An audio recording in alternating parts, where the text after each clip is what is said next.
Hello friends, आपके अपने YouTube channel Rajpath GK GS classes में आपका स्वागत है। 1000 महत्वपूर्ण प्रश्नों की श्रृंखला में आज क्लास नंबर 12 है, पशु परिचर भर्ती विशेष से संबंधित है और ये सारे प्रश्न विगत परीक्षा में पूछे गए और इसके साथ में जो आने वाले संभावित प्रश्न हैं, इंपोर्टेंट प्रश्नों को जोड़ा गया। प्रश्न संख्या 1, पशुओं में कौन सा रोग रक्त में ग्लूकोज की कमी से तथा कम कार्बोहाइड्रेट वाला आहार खिलाने से होता है? ऐसा कौन सा रोग है जो ग्लूकोज की कमी और कम कार्बोहाइड्रेट वाला आहार खिलाने से होता है? कीटोसिस, दुग्ध बुखार, गॉट प्लेग, लाइसा। तो ऑप्शन नंबर फर्स्ट राइट रहेगा। कीटोसिस है वो ग्लूकोज की कमी और कम कार्बोहाइड्रेट वाला आहार खिलाने से होता है। इसके साथ में याद रखना ये उपापचयी रोग है। कौन सा है? उपापचयी बीमारी है, उपापचयी रोग है कीटोसिस। और दुग्ध बुखार में कैल्शियम की कमी से होता है। किसकी कमी से? कैल्शियम की कमी से। गॉट प्लेग और ये लाइसा, ये दोनों वायरस जनित रोग है। गॉट प्लेग ये वायरस जनित रोग है दोनों। ये लाइसा किसका उपनाम है? लाइसा रेबीज रोग का ही उपनाम है, जिसे हाइड्रोफोबिया के नाम से भी जाना जाता है। एक दुधारू गाय को प्रत्येक 3 किलोग्राम दूध पर कितना दाना दिया जाता है? 3 किलोग्राम, 2 किलोग्राम, 5 किलोग्राम, 1 किलोग्राम। तो 3 किलोग्राम दूध पर उस गाय को कितना दाना दिया जाता है? 1 किलोग्राम दाना दिया जाता है। ऑप्शन नंबर 4 तो राइट रहेगा। पशुओं के लिए तारपीन के तेल का प्रयोग किया जाता है पेट के कीड़े मारने में, सूजन पर मलने में, जीवाणुनाशक के रूप में उपयुक्त सभी में। तो जो तारपीन का तेल है उसको सूजन पर मलने में काम में लिया जाता है। मक्खन एवं घी में विशेष सुगंध का कारण है लॉरिक अम्ल, ethyl benzoate, trimethyl butyl acetate, diacetyl. तो मक्खन एवं घी में विशेष सुगंध का क्या है कारण? तो डाई एसिटिल है। यदि किसी पशु के सींगों पर छल्लों की संख्या कितनी है? 4 है। तो पशु की उम्र बतानी है आपको। तो एक फॉर्मूला याद रखना, n+2 होता है। क्या होता है? n+2। n छल्लों की संख्या होती है, +2 करना होता है। तो अभी अगर छल्लों की संख्या 4 है तो 4 + 2 6 हो जाएगी। 6 कौन सा? थर्ड ऑप्शन राइट रहेगा। ये जितने भी अगर आपको छल्ले की संख्या दिए तो ये फॉर्मूले से आप एज ज्ञात सकते हो, उम्र ज्ञात कर सकते हो उसकी। घोड़े में स्थायी दांतों की संख्या होती है, जो घोड़ा है उसमें स्थायी दांतों की संख्या कितनी होती है वो बताना है। 34, 42, 40 या 44। तो याद रखना जो घोड़ा है उसमें स्थायी दांतों की संख्या कितनी होती है? 40 होती है। ऑप्शन नंबर 3 राइट रहेगा। इसके साथ में दूसरा ऑप्शन भी देख लो। जो 44 है ये स्थायी दांत किस में होते हैं? 44 दांत ये सुअर में होता है। किसमें? सुअर में होता है। 42 कुत्ते में कितने दांत होते हैं? ये सब स्थायी दांतों की है। और 34 ये ऊँट में स्थायी दांतों की संख्या कितनी होती है? 34। 42 कुत्ते में, 44 सुअर और 40 घोड़े में स्थायी दांतों की संख्या होती है। निम्नलिखित में ऐसे कौन सा जल में घुलनशील विटामिन है? इस विटामिन बताना है जो जल में घुल सकता है। Vitamin K, vitamin B, vitamin A, vitamin D. तो याद रखना एक एडेक। क्या याद रखना है? एडेक। ये सारे विटामिन वसा में घुलनशील है। और याद क्या रखनी है? बस बी और सी ये पानी जल में घुलनशील है। कौन से? बी और सी। तो अभी आपको क्या जल में घुलनशील पूछा है, तो ऑप्शन नंबर 2 राइट रहेगा। विटामिन बी है वो जल में घुलनशील है। इसके अलावा जितने भी है वो वसा में घुलनशील रहे। बकरी की जिनस जाति से संबंधित है। जिनस या जाति बकरी की कौन सी है वो बताना है। Gallus domesticus, Bos taurus, Ovis aries, Capra hircus. तो बकरी की जिनस जाति से संबंधित क्या? कैप्रा हिरकस संबंधित है। ओविस एरिस ये किससे संबंधित है? तो ये बताना भेड़ का वैज्ञानिक नाम, जूलॉजिकल नाम क्या है? ओविस एरिस है। गैलस डोमेस्टिकस किसका है? ये मुर्गी का। एक साथ में 4 प्रश्न तैयार हो जाएंगे। बॉस या टॉरस आ सकता है, या टॉरस ये भी एक ही है। ये क्या है? विदेशी गाय का वैज्ञानिक नाम है। किसका?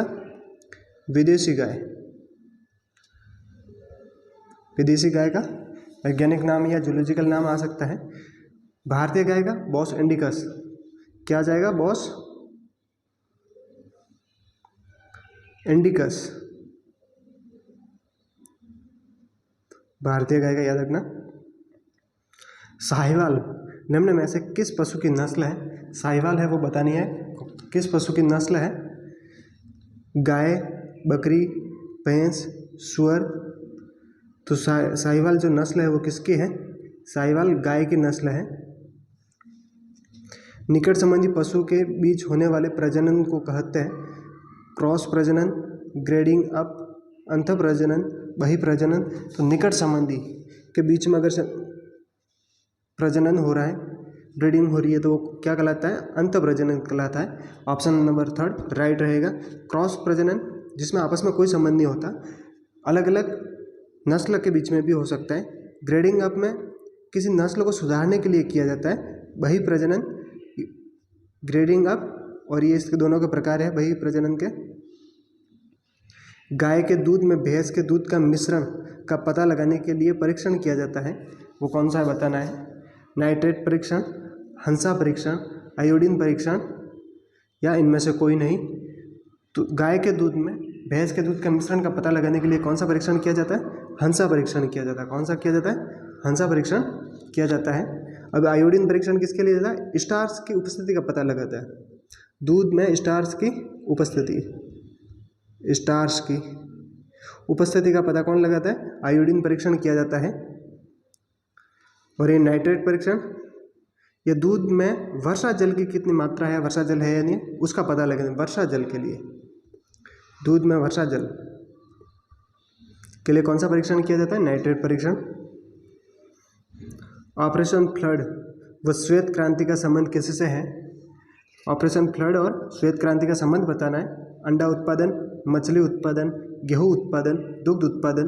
तो ऑपरेशन फ्लड और श्वेत क्रांति का संबंध किससे है? दुग्ध उत्पादन से है। ऑप्शन नंबर 4 राइट रहेगा। मछली उत्पादन से संबंधित कौन सी क्रांति है?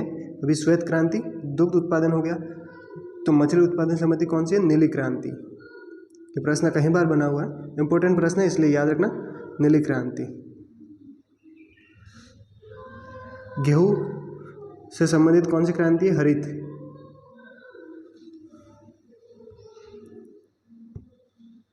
अंडा उत्पादन से संबंधित रजत क्रांति, रजत क्रांति। ये सभी क्रांतियां भी याद कर लेना, इनमें से प्रश्न बनता है। दुग्ध दोहन की कौन सी विधि में थनैला रोग की संभावना अधिक रहती है? दूध की कौन सी विधि से थनैला रोग होने की संभावना रहती है? पूर्ण हस्त, अंगूठा दबाकर, चुटकी, सभी। तो इसमें से ऑप्शन नंबर 2, अंगूठा दबाकर अगर आप दूध निकालते हो तो उसमें थनैला रोग होने की संभावना अधिक रहती है।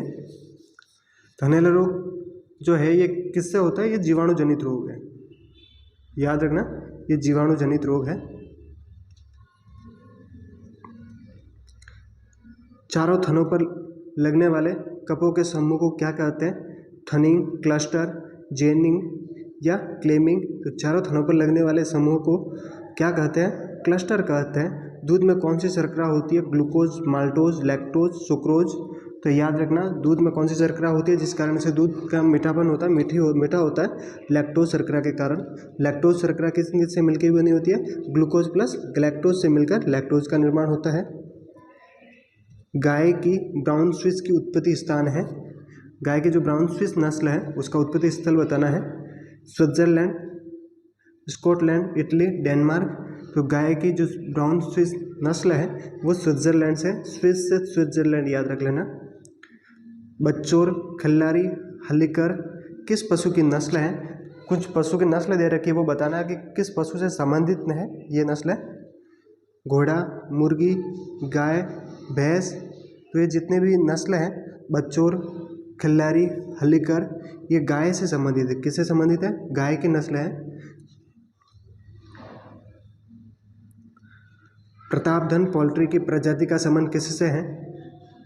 जो प्रतापधन पोल्ट्री है उसका समन कौन सी है, उसका नाम प्रतापगढ़, प्रतापनगर अलवर, प्रतापगढ़ उत्तर प्रदेश, महाराणा प्रताप कृषि विश्वविद्यालय। तो प्रतापगढ़ पोल्ट्री का संबंध किससे है, महाराणा प्रताप कृषि विश्वविद्यालय से है। निम्नलिखित में से मादा हार्मोन है एस्ट्रोजन, प्रोजेस्टेरॉन, 1 व 2 दोनों ऑप्शन, या एंड्रोजन। तो ऑप्शन नंबर 3 राइट रहेगा। मादा हार्मोन कौन कौन से, एस्ट्रोजन और प्रोजेस्टेरॉन। एंड्रोजन नर हार्मोन है, कौन सा है, ये नर हार्मोन है। वीर्य का अपेक्षित घनत्व होता है 1.035, 1.048, 1.5। तो याद रखना वीर्य का घनत्व कितना होता है, 1.035 होता है। रबर बैंड विधि से पशुओं में कौन सी क्रिया की जाती है, सिंगरोधन, डिसबडिंग, बधियाकरण, सभी। तो रबर बैंड विधि से पशुओं में बधियाकरण की क्रिया की जाती है, बधियाकृत किया जाता है पशुओं को। सर्रा रोग का कारण है जीवाणु, प्रोटोजोआ, उपापचय, वायरस। जो सर्रा रोग है वो प्रोटोजोआ जनित रोग है। कौन सा है, प्रोटोजोआ से होता है सर्रा रोग। इसके साथ में याद रखना है कौन सा प्रोटोजोआ से होता है, तो याद रखना ट्रिपेनोसोमा इवेंसाई। किससे होता है, ट्रिपेनोसोमा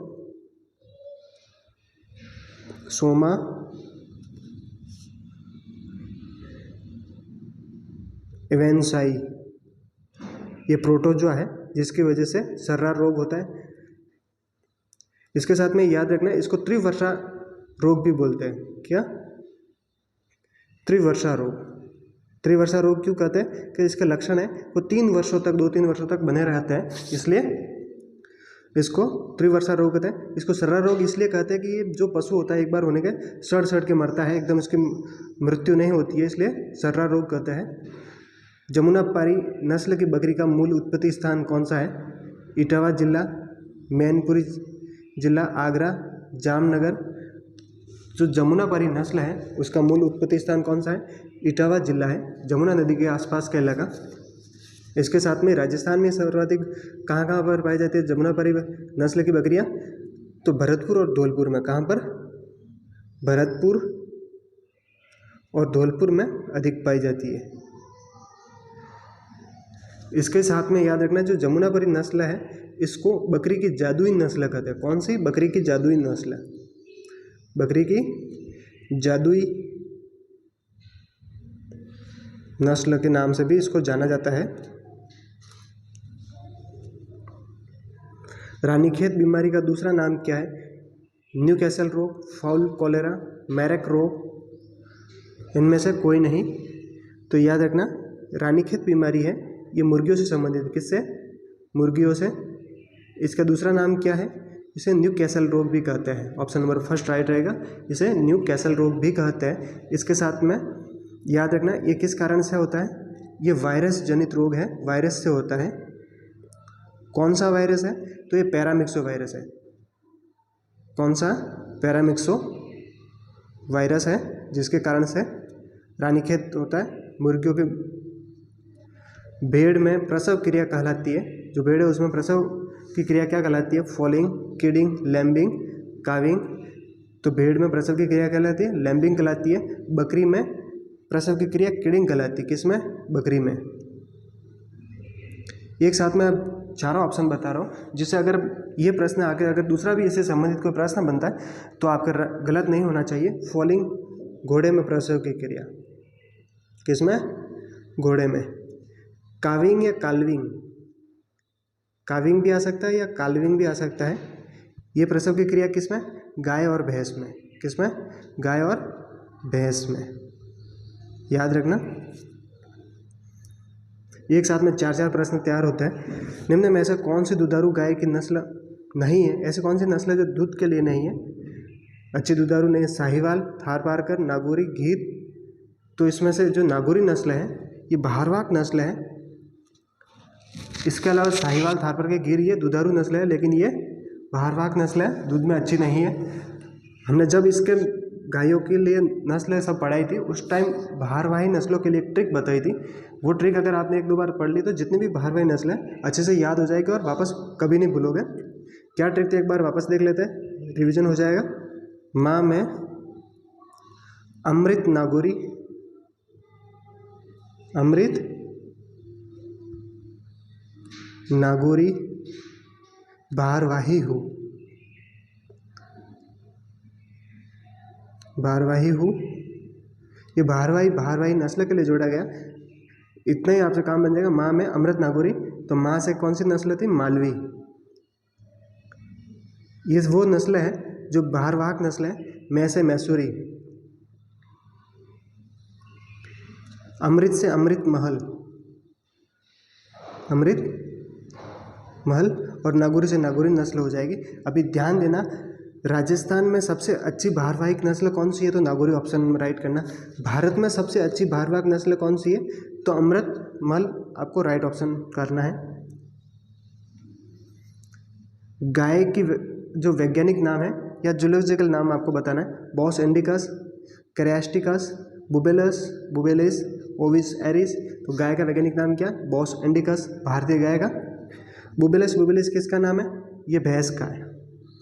भैंस का अगर आपको जूलॉजिकल नाम या वैज्ञानिक नाम पूछे तो बुबेलिस हो जाएगा। ओविस एरिस भेड़ का।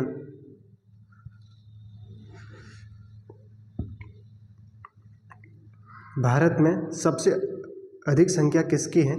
भारत में सबसे अधिक किसकी संख्या है पशुधन में, वो बताना आपको। भेड़, बकरी, गोवंश, भैंस। तो भारत में सबसे अधिक पशुधन में सबसे संख्या ज़्यादा किसकी है? तो वो गोवंश की है। अगर आपको राजस्थान में पूछे तो राजस्थान में बकरी का स्थान आएगा। किसमें? राजस्थान में बकरियाँ सबसे सर्वाधिक हैं दूसरे पशुधन के कंपेयर में। गाय में गर्भकाल की औसत अवधि कितनी है बताना है। 114 दिन, 148 दिन, 281 दिन या 310 दिन। तो गाय का जो गर्भकाल रहता है, गर्भावधि रहती है, वो कितने रहती है? 281 दिन। याद रखना, 9 माह 9 दिन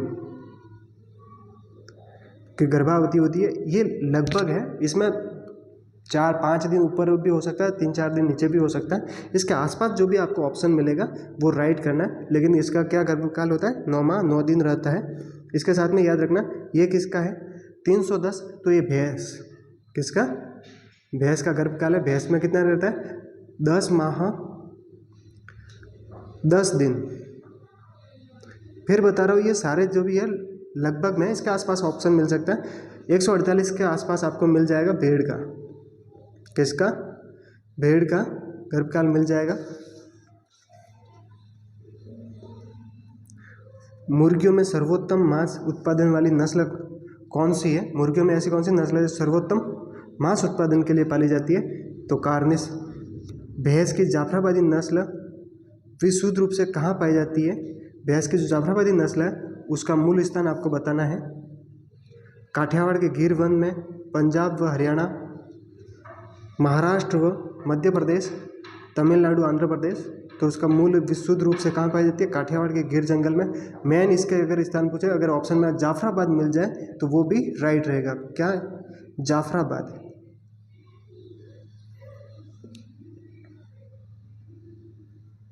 भारत में विश्व के कितने प्रतिशत से अधिक भैंस की आबादी है?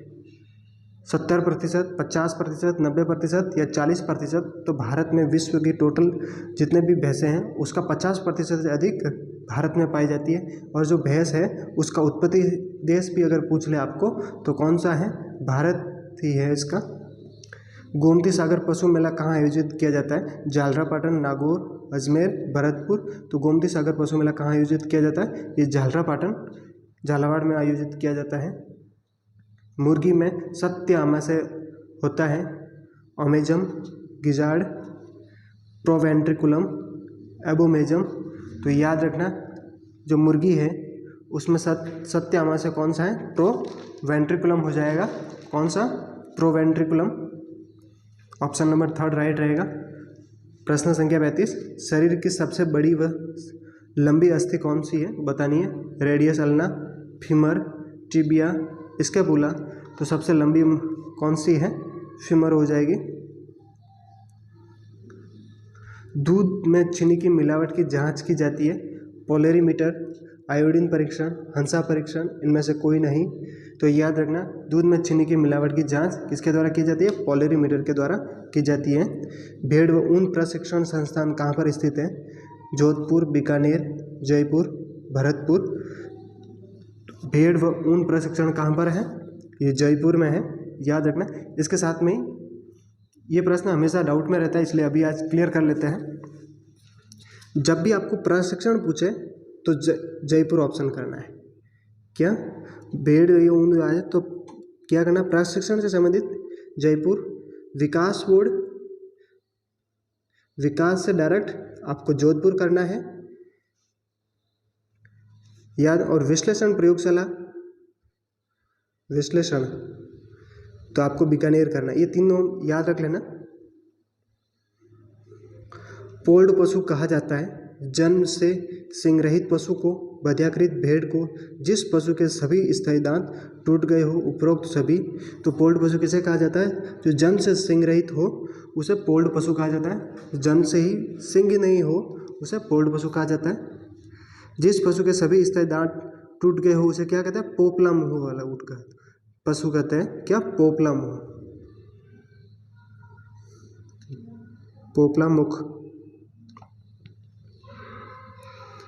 बकरी की कौन सी नस्ल में सर्वाधिक वसा प्रतिशत पाई जाती है? बकरी की कौन सी नस्ल है जिसमें वसा प्रतिशत सर्वाधिक है? बीटल, बारबरी, जमुनापारी, सानेन। तो याद रखना, जो बकरी की सर्वाधिक वसा प्रतिशत किस में होती है? ये बारबरी में होती है, लगभग 5% के आसपास होती है। इसके साथ में बारबरी को बोनी नस्ल के नाम से भी जाना जाता है। कौन सी? क्योंकि ये छोटी नस्ल होती है और जो इसके कान होते हैं बारबरी नस्ल के वो हिरनी जैसे होते हैं। ये प्रश्न भी बना हुआ है, कौन सी बकरी की नस्ल के कान हिरनी जैसे होते हैं? तो बारबरी, हिरनी जैसे कान। सानेन को दूध की रानी भी कहते हैं। दूध की रानी किसे कहते हैं? सानेन नस्ल की बकरी को। इसके साथ में ये दो नस्ल है, ये याद रखना। जमुनापुरी वगैरह मैंने आगे बता दिया। ये दोनों रोमन नाक के लिए प्रसिद्ध है। रोमन नाक। खूनी पेचिश रोग का कारण है प्रोटोजोआ, अमीबा, जीवाणु, उपापचय। तो खूनी पेचिश रोग किससे होता है वो आपको बताना है। खूनी पेचिश प्रोटोजोआ जनित रोग है। राजस्थान की पहली महिला डेयरी कहाँ स्थित है? रानीवाड़ा जालोर, पद्मा डेयरी अजमेर, भोजसर बीकानेर, उरमुल बीकानेर। तो याद रखना, जो राजस्थान की पहली महिला डेयरी कहाँ स्थित है? तो भोजसर बीकानेर में स्थित है। ऑप्शन नंबर 3 राइट रहेगा। इसके साथ में याद रखना, ये रानीवाड़ा जालोर किस लिए प्रसिद्ध है? राजस्थान की सबसे बड़ी डेयरी, राजस्थान की सबसे बड़ी डेयरी कहाँ पर है? रानीवाड़ा जालोर हो जाएगी। पद्मा डेयरी राजस्थान की प्रथम डेयरी, कौन सी? राजस्थान की प्रथम डेयरी कहाँ पर है? पद्मा। उरमुल, उरमुल बीकानेर के इसलिए, जो सरस डेयरी है उसको बीकानेर में किस नाम से जाना जाता है? तो उरमुल के नाम से जाना जाता है। किसको? सरस डेयरी। वृक्क किडनी की क्रियात्मक या संरचनात्मक इकाई बतानी है आपको। नेफ्रॉन, बोमेन संपुट, न्यूरॉन, सभी। तो इसकी संरचनात्मक क्रियात्मक इकाई किडनी की कौन सी है? ये नेफ्रॉन है। वृक्काणु है, हिंदी में वृक्काणु भी आ सकता है। रिपुस विधि है घोड़े को नीचे गिराने की, बकरी को नियंत्रित करने की, भेड़ को नियंत्रित करने की, गाय को नीचे गिराने की। जो रिपुस विधि है, ऑप्शन नंबर 4 राइट ऑप्शन रहेगा। गाय को नीचे गिराने की विधि है रिपुस विधि। गाय के हॉलिस्टीन फ्रीजियन नस्ल का उत्पत्ति स्थान आपको कौन बताना है, वो कहाँ की है? Holland, Denmark, Italy, Scotland. तो हॉलिस्टीन फ्रीजियन नस्ल है, उसका उत्पत्ति स्थान का हॉलैंड, या ऑप्शन में आपको नीदरलैंड भी मिल सकता है। कौन सा? नीदरलैंड। रट या मस्त में आना, रट या मरत में अवस्था किस पशु से संबंधित पाई जाती है, किस में पाई जाती है ये बताना है। भेड़, बकरी, गाय, ऊँट। तो रट या मरद अवस्था किस पशु में पाई जाती है, तो ये ऊँट में पाई जाती है। किस में पाई जाती है, ऊँट में पाई जाती है।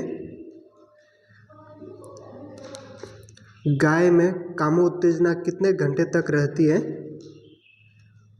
12 से 24 घंटे, 10 से 12 घंटे, 6 से 8 घंटे, 30 से 48 घंटे। तो ऑप्शन नंबर फर्स्ट राइट रहेगा। गाय में कामोत्तेजना कितने घंटे तक पाई रहती है, तो 12 से 24 या 12 से 18 के आसपास भी मिल सकता है, तो राइट करना आपको। मृदु रेचक औषधि का उदाहरण है अरंडी का तेल, सरसों का तेल, अल्कोहल, उपयुक्त सभी। तो मृदु रेचक के रूप में किसका उपयोग किया जाता है, अरंडी के तेल का उपयोग किया जाता है। अभी साथ में याद रखना अल्कोहल ये क्या उत्तेजक के रूप में काम में लिया जाता है, उत्तेजक के रूप में अल्कोहल प्रयोग किया जाता है। अभी सरसों का क्या यूज है, तो मसाज या मर्दन के रूप में इसका उपयोग किया जाता है। कहीं सूजन वगैरह है पशु के, तो उसमें मसाज या मर्दन के लिए किसका उपयोग किया जाता है, सरसों के तेल का। कपूर की प्रकृति होती है कृमिनाशक, जीवाणुरोधी, जीवाणुनाशक, 2 व 3 दोनों। तो याद रखना 48 आंसर है। कपूर की प्रकृति कैसी है, ये ऑप्शन नंबर 4 राइट रहेगा। ये जीवाणुरोधी और जीवाणुनाशक है कपूर, उत्तेजक के रूप में काम करता है। अविका नगर टोंक स्थित उन अनुसंधान संस्थान है ICAR, CSWRI, IVRI, IRDF। तो ऑप्शन नंबर बी राइट रहेगा, CSWRI। कहाँ पर है, अविका नगर टोंक में स्थित है। राजस्थान में न्यूनतम भेड़ों की संख्या वाला जिला कौन सा है, बांसवाड़ा, डूंगरपुर, धौलपुर, बीकानेर। न्यूनतम भेड़ों वाली संख्या वाला कौन सा जिला है, ये आपको कमेंट में बताना है। ऐसे वीडियो देखने के लिए चैनल को सब्सक्राइब, शेयर